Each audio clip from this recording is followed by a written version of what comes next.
My name is Susie Pappas, and today is August 8th, 2019.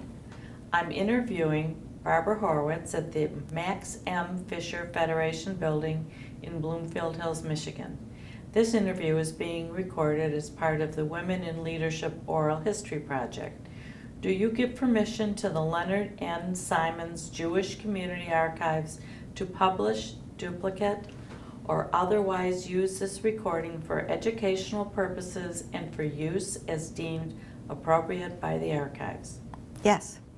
The Women's Philanthropy Department of the Jewish Federation has had several names throughout its history, including Women's Division, Women's Campaign Department, and for the purposes of this interview, the questions will refer to it by its current name, Women's Philanthropy, but you may use whatever name you're comfortable with. Barbara, when and where were you born? I was born in Chicago, Illinois, and lived there until I graduated from high school and went to the University of Michigan, got married, and did not go back. And what year did you graduate high school? 1969, And where did you go to college? University of Michigan. Is that where you met your husband? Yes. Okay. And how was religion observed in your house as a child? My household was conservative. My parents were relatively observant. They were observant. They were spiritual. I lived in a very non-Jewish neighborhood, very Italian Catholic neighborhood. Which neighborhood was that? It was in Chicago, but on the west side, right near Oak Park, Illinois. Oh. And I belonged to one of the two synagogues in the area, the conservative synagogue in the area, and my parents were regular synagogue goers. And So was I. did you have a bat mitzvah? I did not. But I did do a Torah portion like later on when I was in high school. And when you were in high school, were you involved in any youth groups or any philanthropy type organizations? Yes, USY at my synagogue.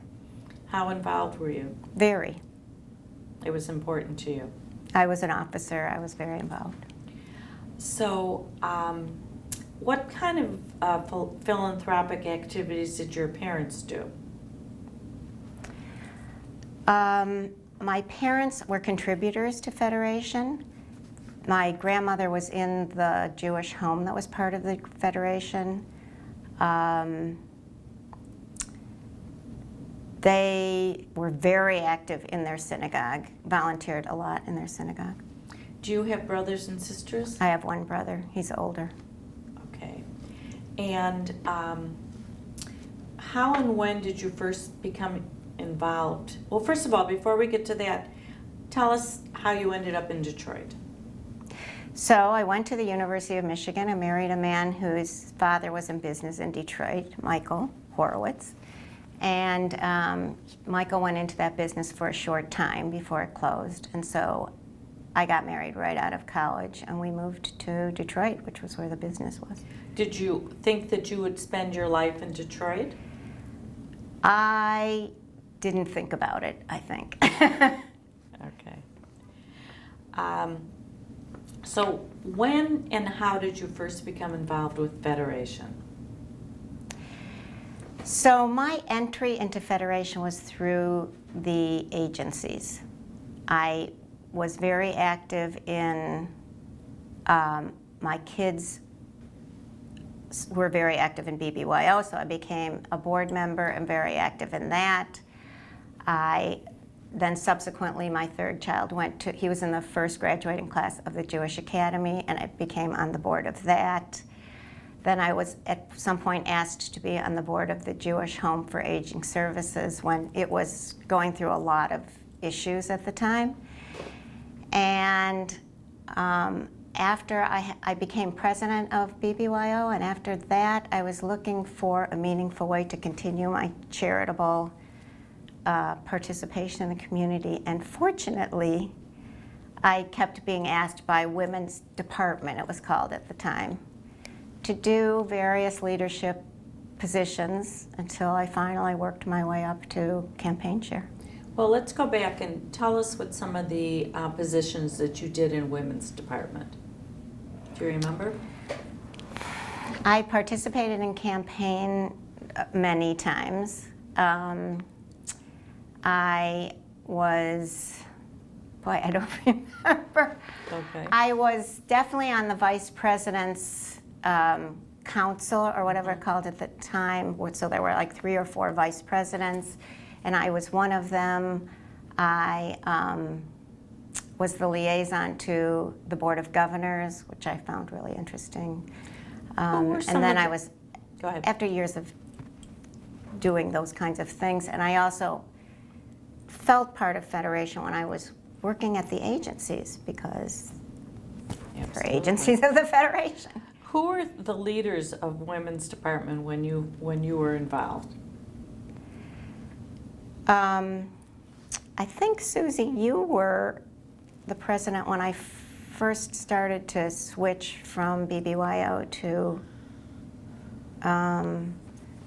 more Women's Department. And then after you, remind me, was Susie after you, Susie Citron? Susie Citron, yes. And then Marcy. Right. And So then, yeah. when Susie was president, the second year she was president, I became associate campaign chair. So, And then I worked with Marcy as she was president, I was campaign chair. so what were some of the activities that you remember specifically that Women's Department or Women's Philanthropy, what were some of the activities that they were doing when you became active? So, you know, I always really, really admired what what philanthropy, that's what it's now called, Right. was doing. I remember for sure that they were starting the business and the professional women's business. Right. Can't remember exactly what it was called, Yeah, but business right, and professional, right. right. It Right. was business and professional for women, and it was Right. called something else. We were. I don't remember. Well, did you chair some of the divisions for Federation? I did. I chaired TOV for a while, which is Tikkun Olam Volunteers. So tell about that, because that's a very important. Yeah, so I was first a member and then chaired this, what was called TOV, Tikkun Olam Volunteers, which was, you know, going out into the community and doing community service events and jobs, I guess Do you you would remember say. why they developed TOV? Do you remember why that was so important? You know, I think that there's a value in Judaism, that Tikkun Olam is very important, and there was a lot of women who wanted to be involved in that. It was a good way to bring in new people who were looking for something to do, to physically do, Yes. that made them feel a meaningful attachment to the community, to doing good things, and subsequently to Federation. Absolutely. I think it did bring in a lot of new people, actually. So what did your family think about your involvement in Federation? And you can talk about your husband also, because he was involved in Federation. Right. So while I was doing BBYO and the Jewish Academy, he was getting more and more involved in Federation. We both did together a series of educational events and travel. It was called the Zuckerman, remind me. Leadership seminar? Council or something like that, yeah. And so we did travel together, Michael and I. We did go to those meetings together. Actually, he was the principal participant, but spouses were invited. Mm-hmm. And Do you remember he what the started on his purpose of- own path Do you of remember what the purpose of the Zuckerman to Committee build was? leadership. Right, right, To build leadership. And the commitment was that you would someday be the campaign chair. right, okay. And so, and he definitely was. the campaign chair for the general campaign. But he also had a lot of different leadership positions, and especially in the area of Israel and overseas. He became chair of Israel and overseas. He went on to be one of the Detroit board members of JAFE, which is the Jewish Agency for Israel, and so he would travel to Israel 3 or 4 times a year. Go ahead. In the meanwhile, I was also by this time following my own path in Federation, and I became part of the Penny Blumenstein Leadership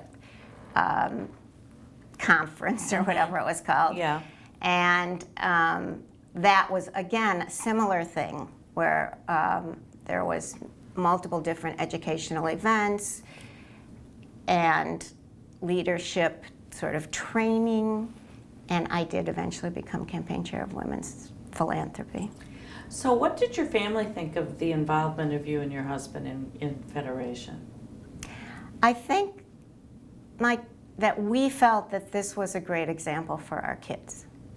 And I think that we felt we were showing them what our values were as far as giving to the community in Tikkun Olam and our religion and the progression of the Jewish people. We still feel, and I can't speak for my kids necessarily, but I think that they do realize how important that was to us. We feel good about the way that they feel about Judaism and what we did. Even though we were out of the house a fair amount at night, I think that they didn't always, but I think now they understand what it was that we were doing. And particularly, I loved the fact that they were all leaders in BBYO. They were all leaders in BBYO. That's very good. With my son Adam and my son Jeffrey, I actually was working with them on the board when they were the president of the region. So we worked together in charitable pursuit. And I loved that, actually. So we didn't really talk about, we talked about how important Israel is to you, but you want to tell us about your first time going to Israel? My first time going to Israel was when I graduated from high school. So it was just a tour. It didn't have anything to do with the Federation. But my parents had instilled in me and my brother this love of Israel, and I definitely felt the connection to the land when I went there. Mm-hmm. Then I did not go again until I had all 4 of my kids, and Michael and I went together, and it was his first trip, believe it or not. And he was emotionally overcome when he was there. What year was that? 1990, I want to say. Mm-hmm. So he's been back many times. He's been back. Have you been back many times? Yeah, many times. Mm-hmm. And now we have a son who's living in Tel Aviv, so we definitely are still, even though he's not on the board of JAFE anymore and was going multiple times a year, we get there at least once a year. So we've talked about what inspired you to work your way to campaign chair. So can you describe some of your duties that you did as campaign chair? My primary duty was to make sure that the campaign reached its goal, was viable. So I was leader of all what Women's Department at the time, Philanthropy now, has, which I think is really effective, is this pyramid where we build chairs, and those chairs have women who are willing to call other people who will make campaign calls, and those people each are responsible for a few more people who will call for the campaign. And so there's 50 women that are all calling for the annual campaign, and I, as campaign chair, managed all of that. And we did hit our goal, even though 2009, when I first started, I was worried that it was a difficult year because of what was going on in the economic world. And I also, Marcy and I thought really worked as a partnership, because obviously campaign doesn't operate on its own. If you don't teach women why they should be giving, if they don't feel part of the organization, then why would they give if they don't understand why they're doing it? Absolutely. So all So the programs education is all the programs that build up, young women's groups, TOVE, the working women's thing, the coffee talks. Coffee talks Food that we for had, which were a thought and- smaller group of women where we just explained what Federation was, right? Right. So, you did not go on to be president because something pretty big happened in your life. Do you want to Yes. talk about that? I will talk about it. It is a regret that I have that I did not get to become president. But at the time, my husband had sold his business and was looking for something meaningful to do, and was offered a position, interviewed and was offered a position as the executive director of the Jewish Federation of Atlanta. And we had a child, both of our sons had gone to Emory in Atlanta, so we knew Atlanta. We still had a child that lived there. This was an opportunity we both felt for him to do a lot of good within the Jewish world. And so we decided to do it. And I could not become president, and he, after 1 year, resigned. He was the lay president of the Federation here at the time. Well, how was Atlanta for you? It was good. It was a big adventure. It was, Michael was working 150% of the time. And I was determined, I guess you would say, to not give up the expertise and knowledge that I had in Federation. So I became active. One of the things that I did was to become active in the Federation there, which I was sort of like, the staff was going, they would ask him, is it all right that your wife wants to do this or that or the other thing? And I'm going, he would say, of course it's all right. But I would say, don't ask him. Right. I'm my own person. I have knowledge in this, and I want to be part of it. So, And so I I want to talk about that for just a minute. What you just said really explains why a women's department, why a women's separate gift. So do you want to talk about that a little bit? Why a women's separate gift? Yeah. Or Why is there a women's campaign? Why is there a women's campaign? So, to me and my family, it's important, as I sort of just said, you're right, to know, for my family to know and for me to know that I'm an individual with my own mind and my own, giving history, and I want it to be known that I stand up on my own. There are other reasons for women's gifts, I think, especially in Detroit, where the amount of gifts makes a big difference, because the amount of individual gifts makes a big difference, because we are connected with government grants and they look at those things. In Atlanta, that was not the case. So I often was asked to make the case in Atlanta as to why a woman should give her own gift. So how was your grand adventure in Atlanta? How many years were you there? We were there 7 years. And did you always think you would come back here, or did you not know that when you started? I think we always thought we would come back here. We always kept an apartment here the whole 7 years. The only thing that would have kept us there would have been if our kids moved there, which was a possibility for a minute, but it didn't happen, and so we came back to where our home was. But after he retired from being but I bet Federation it exec. was a fun. It was very fun. And you probably and met we some met a really lot of really wonderful people. And you were welcomed there probably with open arms. Yes. We were welcomed there very hospitably. Good.